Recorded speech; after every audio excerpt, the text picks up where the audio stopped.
आज का टॉपिक क्या है? विश्राम का स्थान। विश्राम का स्थान।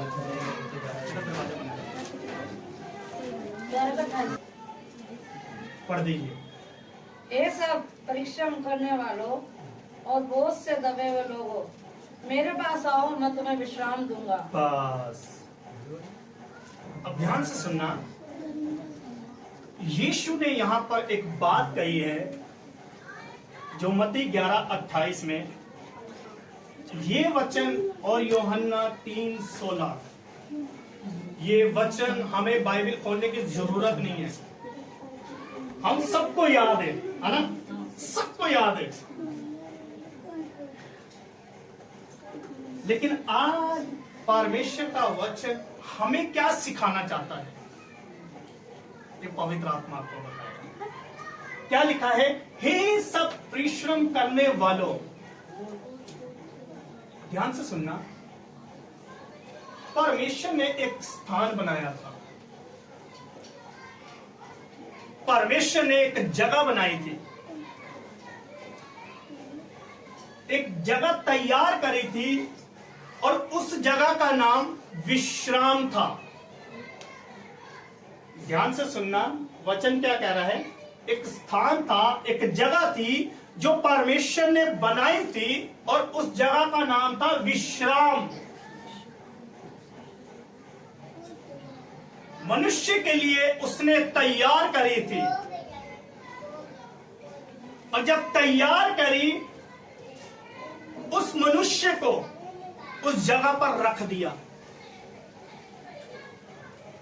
वो जगह उसको दे दी कि ये सारा स्थान अब तेरा है, ये सब तुझे दे दिया गया है, अब ये विश्राम की रक्षा तुझे करनी है, तूने इस जगह पर रहना है। लेकिन उस जगह पर, उस विश्राम स्थान पर कोई आया, ध्यान से सुनना, उस विश्राम स्थान पर कोई आया, और उस विश्राम स्थान को उसने, उस जगह को उसने, विश्राम स्थान को उसने पूरा जंगल बना दिया। Hallelujah, hallelujah, hallelujah. और जब उसने जंगल बनाया, तो वो सारा राज्य, विश्राम का स्थान, वो सारा उसकी जेब में आ गया, वो सारा अधिकार उसके पास आ गया जो मनुष्य के पास था।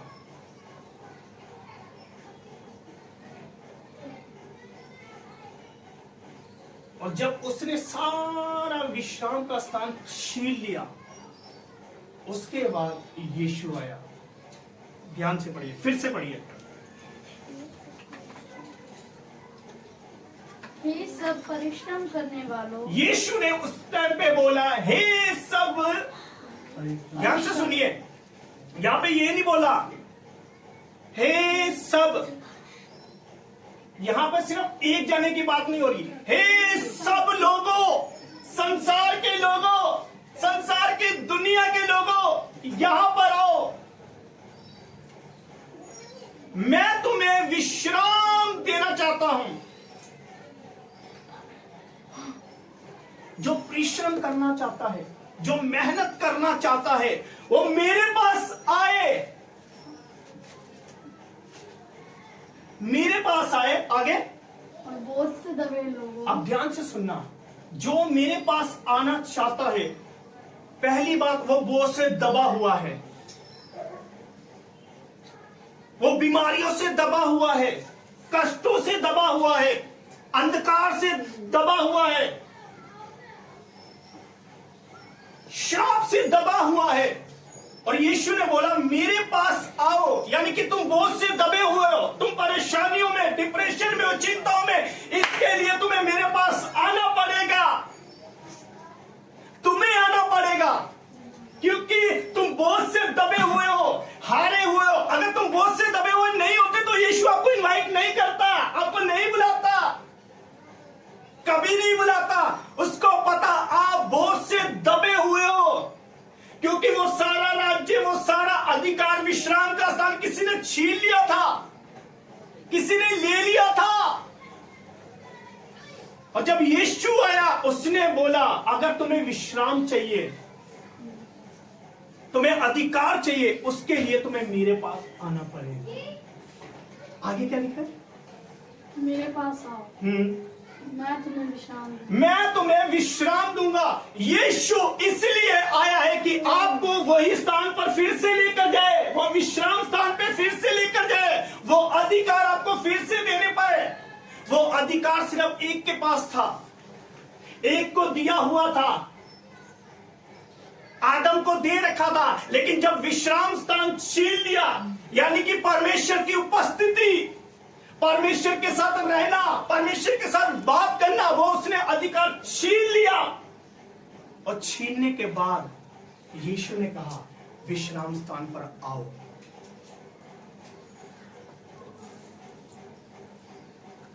आज हम बोझ से दबे हुए हैं, हारे हुए हैं, इसलिए यीशु हमें इनवाइट कर रहा है, हमें बुला रहा है। आगे हम सीखेंगे कि ये विश्राम स्थान है क्या, क्यों यीशु इसलिए आया है।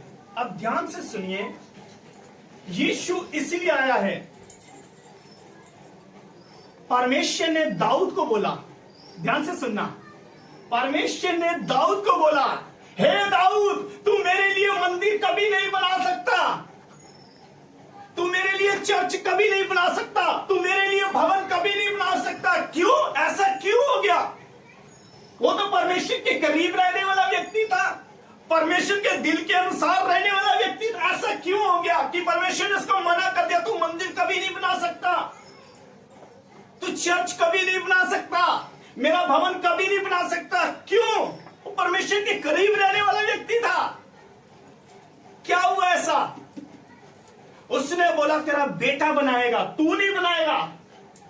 उसने मेहनत करी बनाने के लिए, बहुत जोर लगाया, लेकिन वो बना नहीं पाया। क्यों नहीं बना पाया? वो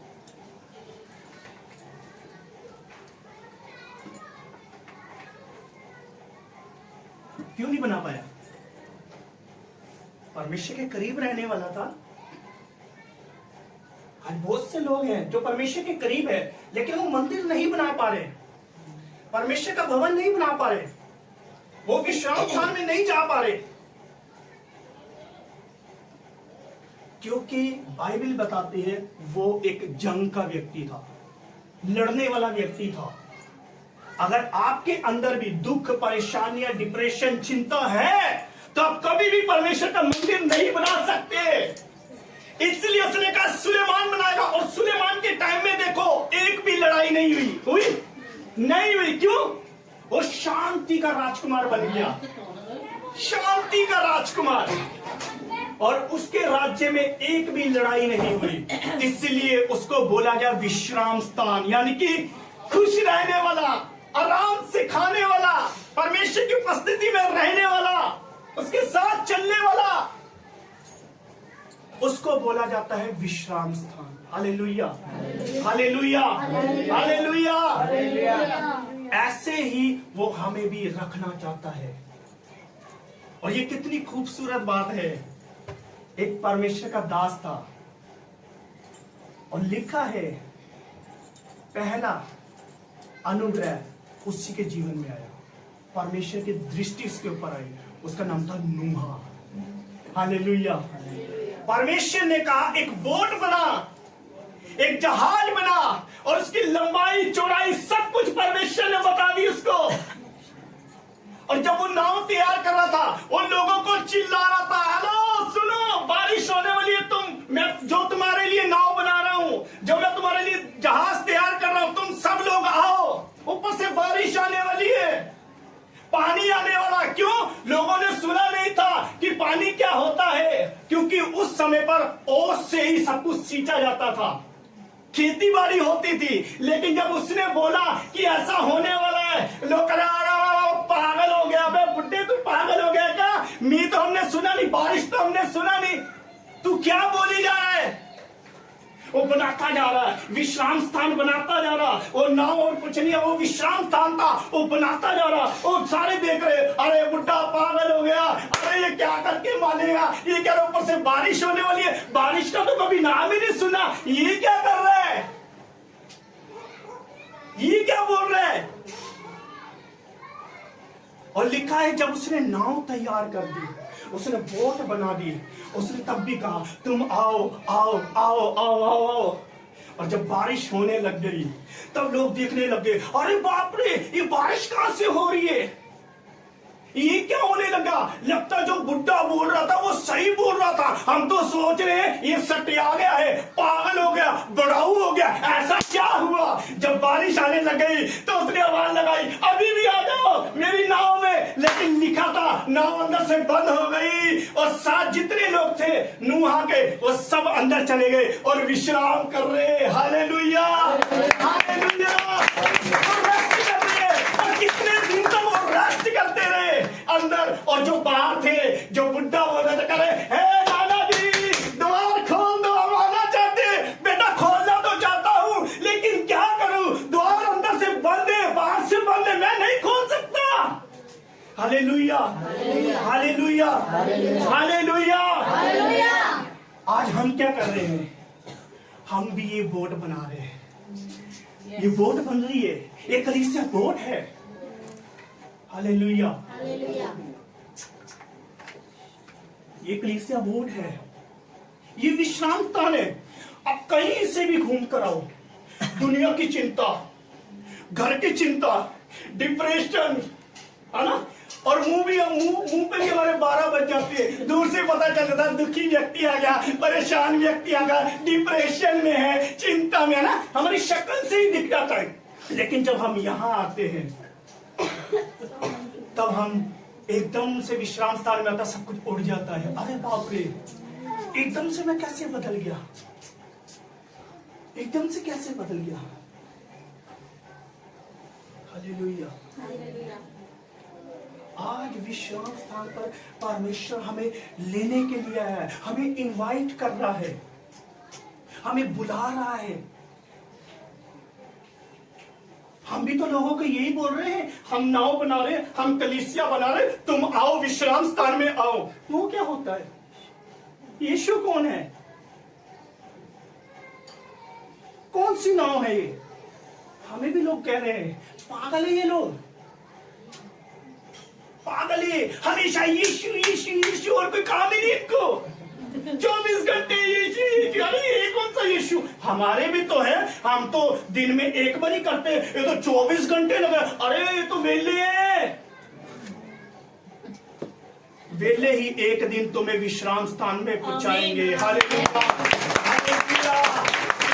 ये विश्राम स्थान हमें दिया गया है कि हम दूसरों को भी विश्राम स्थान में लेकर आए, और वो विश्राम स्थान और कोई नहीं है, वो यीशु है। हालेलुया। यीशु ने अपने चेले को बोला, जो विश्राम स्थान छीन लिया गया था मैं तुम्हें फिर से दूंगा। और जब यीशु मरकर जी उठा,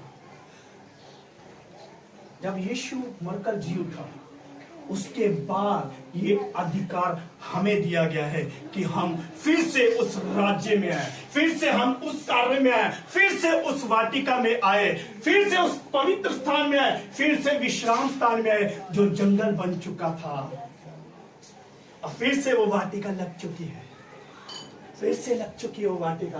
वाटिका कौन है? हम लोग हैं अब। और फिर से उस वाटिका में आ रहे हैं और खा रहे हैं, आनंद ले रहे हैं। अरे बाप रे, ये तो वही फल था, हटा दो अब। और सब कुछ नया नया हो रहा है, सब कुछ अच्छा अच्छा हो रहा है। क्यों? यीशु ने हमें ये जीवन दिया है। विश्राम स्थान, ये विश्राम स्थान वही लोग जाएंगे जो यीशु के साथ बने हुए हैं, जो यीशु के साथ रहते हैं, जो अपना समय विश्राम परमेश्वर को देते हैं।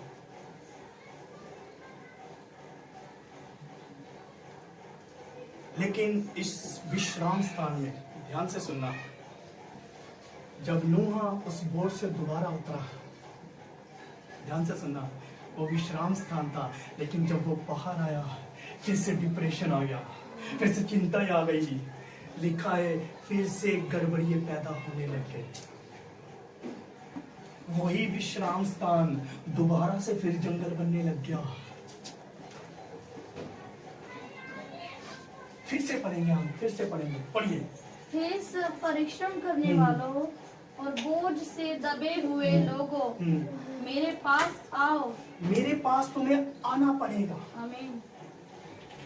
मेरे पास तुम्हें चिंता लेकर आनी पड़ेगी, डिप्रेशन लेकर आना पड़ेगा, बीमारी लेकर आनी पड़ेगी, विपत्तियां लेकर आनी पड़ेगी, श्राप लेकर आने पड़ेंगे। और मैं ही एक व्यक्ति हूं जो तुम्हें विश्राम दूंगा। विश्राम क्या होता है? अरे हम तो बेड पे रोज सोते हैं, विश्राम ही तो करते हैं, आराम ही तो करते हैं। और जब तू सुबह सुबह उठता है तो चिंता क्यों लेता है? ये वो विश्राम स्थान नहीं है, ये हमेशा की जिंदगी का विश्राम स्थान है। विश्राम क्या है? जब हम परमेश्वर का वचन पढ़ते हैं वो हमें विश्राम में लेकर जाता है। जब हम प्रार्थना करते हैं वो हमें विश्राम में लेकर जाता है। जब हम फास्टिंग में रहते हैं, परमेश्वर के साथ एक हो जाते हैं, ये विश्राम स्थान है। जब परमेश्वर की उपस्थिति में जाते हैं, हालेलुया, आप विश्राम स्थान में जा रहे हो, वो आनंद, उसका आनंद आपके अंदर आ रहा है। और जब सब कुछ आपके जीवन में, आपकी सोच में, आपके विचारों में नया होने लग जाता है, तब यीशु बोलता है, यीशु के अंदर आपको अलग क्वालिटी दिखाई देगी। उसके अंदर प्रेम दिखाई देगा, उसके अंदर दीनता दिखाई देगी। लेकिन हम यीशु से नहीं सीखना चाहते। क्यों? अगर यीशु से सीखेंगे तो बुराई कौन करेगा? लड़ेगा कौन? क्या करो, कभी कभी टाइम पास नहीं होता ना, तो लड़ना पड़ता है। लड़ना भी तो जरूरी है। क्या करूं, अकेली रहती हूँ, अकेला रहता हूँ, दीवारों से बात करूं, अकेले घर से बात करूं? कोई ना कोई तो ऐसे फ्रेंड होनी चाहिए। आओ, ओ ठीक हो, बढ़िया, ये मेरी फ्रेंड है, इससे लड़ूंगी मैं, इसको अपने दिल की बातें बताऊंगी। यहां तो यीशु कह रहा है, मेरे पास आओ बेटा। तू कहां जा रहा है? मैंने तेरे को अपने पास बुलाया। दुकान किसी और की है, फ्री का माल तू खा रहा। आ बेटा, मक्खन खाएगा? मुझसे सीखो। लेकिन बातें किसी और की चल रही है हमारे अंदर। दोबारा पढ़ो, मुझसे सीखो।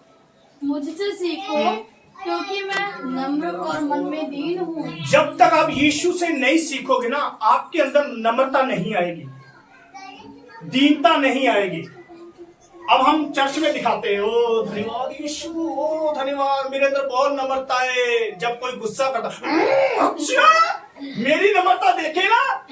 अंदर यीशु नहीं है ना, तो नम्रता संसार की आएगी, संसार की आएगी। आगे, क्योंकि मैं मन में दीन हूँ। मैं मन में दीन हूं। हम ना सब कुछ यीशु से सीखते हैं। यीशु ने सिर्फ बोल बच्चे नहीं दिए। हाँ बेटा, मैंने बोल बच्चे बोले, तूने भी यही नहीं, अपने जीवन से उसने दिखाया है। वो विश्राम स्थान उसने अपने जीवन में दिखाया है, अपने चाल चलन में दिखाया, अपने परिवार में दिखाया, अपने दोस्तों में भी दिखाया है।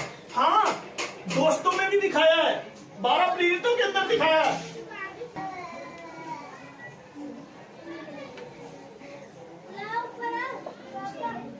आज हम कौन सी दुनिया में हैं हमें नहीं पता। आज हम कलीसिया में जा रहे हैं लेकिन यीशु का स्वभाव नहीं दिखा। आज कलीसिया में है लेकिन हमारे अंदर विश्राम स्थान नहीं है। हम अपने जीवन में स्थान यीशु को नहीं दे रहे। पवित्र स्थान, विश्राम, यानी कि आपके अंदर यीशु है ना, अगर वो विश्राम कर रहा है तो आप कभी भी गुस्सा नहीं करोगे, क्रोध नहीं आएगा, झगड़ा नहीं करोगे, गाली नहीं बकोगे, फिल्मी गानों से दूर रहोगे आप। हाँ, लेकिन आज के लोग कहते हैं, पास्टर बोलते हैं, आप फिल्मी गीत भी गा सकते हैं। हाँ, फिल्मी गीत भी गा सकते हो, प्रसाद भी खा सकते हो। हाँ बहन, पूड़ी मिल रही है, खाएगी? आओ, कड़ी चावल मिल रहे हैं, बड़े टेस्टी है।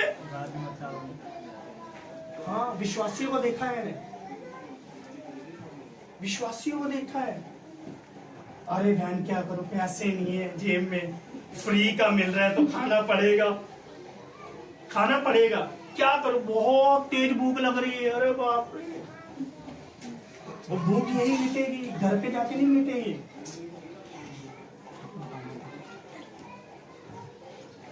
तो क्या कर रहे हैं, जब सबके सामने नहीं खाते ना तो टेंट के पीछे।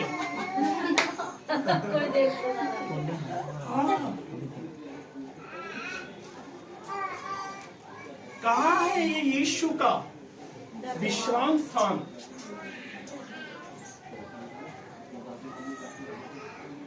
कहाँ है? नहीं दिखाई दे रहा। फिर से पढ़ो बेटा ये।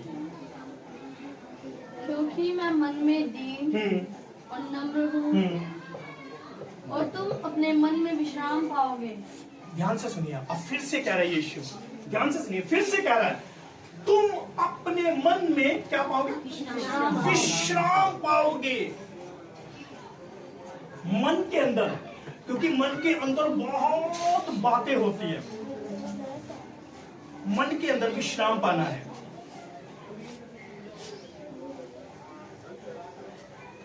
बाहर का रोग ठीक हो जाता है।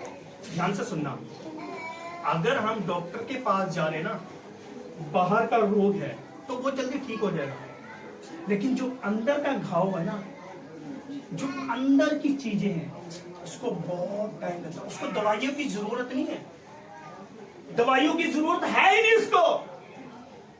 उसको सबसे पहले प्रेम की जरूरत है, उसको सबसे पहले उसको काउंसलिंग की जरूरत है, क्योंकि अंदर एक जख्म है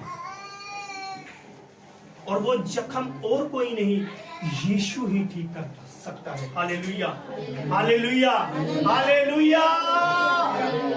और इसलिए अब ध्यान से सुनना, अब ध्यान से सुनना, अब हम पढ़ेंगे यहां से, पढ़िए बेटा। परिश्रम करने वालों, ध्यान से सुनिए, ध्यान से सुनिए। अब यीशु ने यहां पर बोला है, हे सब परिश्रम करने वालों।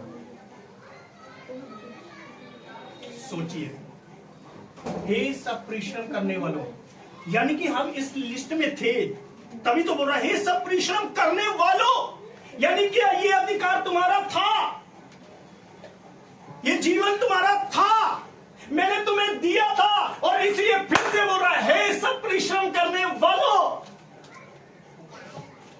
हे सब परिश्रम करने वालों। मैं फिर से तुम्हें इनवाइट कर रहा हूं, आ जाओ, विश्राम स्थान में आ जाओ। और उसके बाद क्या लिखा है? बहुत से दबे हुए लोगों, क्या लिखा है? बहुत से दबे हुए लोगों, यानी कि ये हमारे लिए, और ये जो वचन है ये अन्य जातियों के लिए। बहुत से दबे हुए लोगों, अब विश्वासियों को इन पे काम करना है, इनको लेकर आना है यीशु के पास, इनको कलाम में लेकर आना है, इनको प्रार्थना में लेकर आना है, इनको कलीसिया में लेकर आना है। ये दुखी है, हारे हुए हैं, निराशा में, चिंताओं में, दुष्ट आत्माओं में, बीमारियों में, कर्जों में, श्राप में, सब चीजों में है। उसके बाद आपको इसके पास लेकर आना है जो यीशु मसीह है। मैं तुम्हें विश्राम दूंगा। Hallelujah, hallelujah, hallelujah. और यही अब इस लिस्ट में सिर्फ अन्य जाति नहीं है, इस लिस्ट में विश्वासी भी है, विश्वासी भी है। और यीशु इनवाइट कर रहा है, इनवाइट कर रहा है। ध्यान से सुनिए, अब किसी की शादी होती है तो उसको कार्ड देना पड़ता है। मेरे घर पे ना कार्ड आना चाहिए, जब तक कार्ड दिया ना तब तक मैं आऊंगी नहीं। हाँ भाई, घर पे आना पड़ेगा, तब तक मैं नहीं आऊंगी। क्यों? एक रिस्पेक्ट होती है ना, कार्ड दे रहे हैं, आंटी जी लो, आपने भी आना है, पूरे परिवार ने भी आना है, ठीक है ना। अगर मुंह से बोल देगा आप सब ने आना है तो वो आएगा नहीं, फिर पता क्या बोलेगा, तुमने तो सिर्फ मुंह से बोल दिया, कार्ड कहां था। तो यीशु इनवाइट कर रहा है, बेटा मैंने तुम्हें कार्ड भी दे दिया है, मुंह से भी बोल दिया है, सब चीजों से। मैं घर पे भी आया हूं, खाना भी खाया हूं तुम्हारे साथ कि तुम्हें अच्छे से इनवाइट करूं, ये विश्वासियों के लिए और अन्य जाति दोनों के लिए, दोनों के लिए। ये लिस्ट में आप हो, ठीक है, जो विश्राम कर रहे हैं, परिश्रम कर रहे हैं, और ये अन्य जाति और विश्वासियों के लिए, क्योंकि यहां पर विश्वासी भी अन्य जातियों की लिस्ट में, ध्यान से सुनना, अन्य जातियों की लिस्ट में है। हम इन दोनों को निकालना हमने। अगर आपके अंदर विश्राम होगा तब, कहीं उसके साथ जाके आप भी हो बोझ से दब जाओ, भाई मैं तो तुझे छुड़ाने आया था, मैं खुद दब गया, ये क्या हुआ? छुड़ाने आया था मैं तो पेड़ से फल खाने आया था, और फल क्या खाना था, वो फल ने मुझे लक्कड़ बना दिया, टहनी बना दिया मुझे। क्यों? पहले तो मैं विश्वास में ऐसे चलता था, मैं विश्वासी हूं, लोगों को बदल दूंगा, और लोगों ने उसको बदल दिया, ऐसे हो गया। हालेलुया। क्या हो गया ये? हम भी इस लिस्ट में आ गए हैं। लेकिन जो लास्ट लिस्ट है वो आप पर आज भी काम कर रहा है। क्या लिखा है? मैं तुम्हें विश्राम दूंगा, मैं तुम्हें विश्राम दूंगा। बार बार कह रहे, मैं दूंगा, कितनी बारी भी गिरोगे मैं दूंगा, लेकिन पहली लिस्ट पे रहना।